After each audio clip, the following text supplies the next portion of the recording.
Senator Ron Johnson, thank you so much for the time. Thanks for having me. Welcome to Milwaukee. Thank you. This weekend's attempted assassination has definitely been a reminder that political violence is a reality in this country. Can our democratic system survive if that remains the case? I think so, and I think we have some good signs here coming from both President Biden and President Trump. Now, I've literally been saying for the last couple of years, as much as I ran as a Tea Party candidate, the fact that we were mortgaging our children's future, that our debt and deficit was the greatest threat facing this nation. Last couple of years I've been saying that's been put down the second level. Right now the greatest threat to this nation is the fact that we are horribly divided politically. But to give people hope, we're not a naturally divided people. I mean, think about it. On the major goals of life, safety, security, enough opportunity to be able to provide for yourself, we all share that, not only in America, but globally. Those are the big goals in life. So why are we so politically divided? Well, it's because political figures, political groups are purposely dividing us for their political advantage. Resist it. Don't let them do it. And if this moment, and this is a tragedy, we lost just a wonderful American, that 50-year-old father of two, sacrificed himself for his family. Trump narrowly escaping death. I mean, that's a life-changing event. I don't care what you think of Trump. He's a human being. That has to have an impact on him. And I think we're already seeing it. He's saying he's going to change his speech. He's calling for national unity.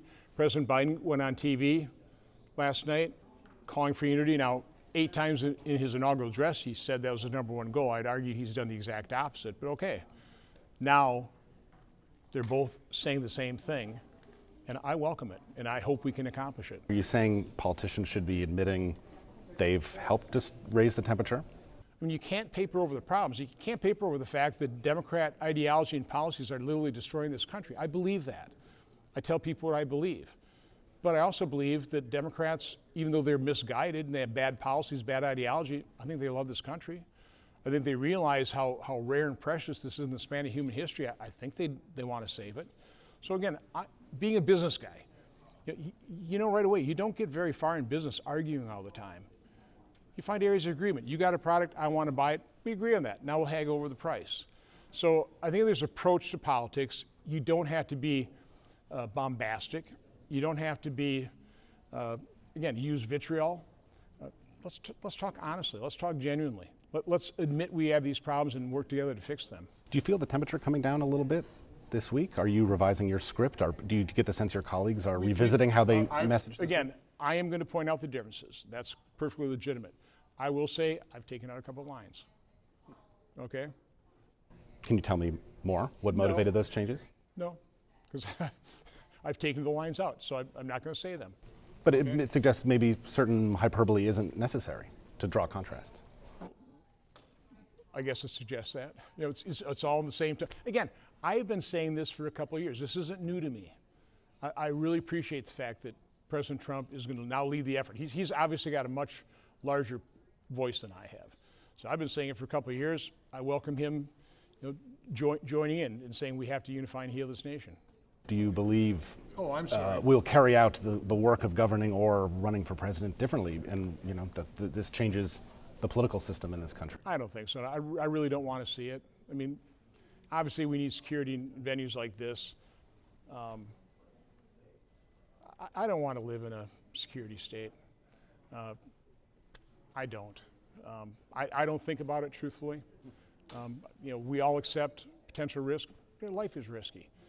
I don't worry about that. I guess faith has something to do with that. Just carry on. I don't want to be. Well, some local officials here in the city had pushed to have firearms prohibited closer to the perimeter. Doesn't sound like you're nervous being here with armed protesters, others around. No, but again, they have reacted. Again, I was concerned when I saw the original protest gathering site. It was too close. They moved that away. They've done the routes after the Trump assassination attempt. They've beefed up security. The main security here is the police presence. There's a lot of law enforcement from all over the country. It's really fun talking to all these law officers from where are you from, where are you from? A lot of them talk funny. They may be asking you for directions. So a lot of them from down south in here. But God bless all of them. I tell them appreciate their service. But that presence, I think, will hopefully deter things. Again, I just ask anybody who wants to peacefully protest, fine, but do it peacefully. Senator Ron Johnson, thank you so much for the time. Thanks for having me. Cheers.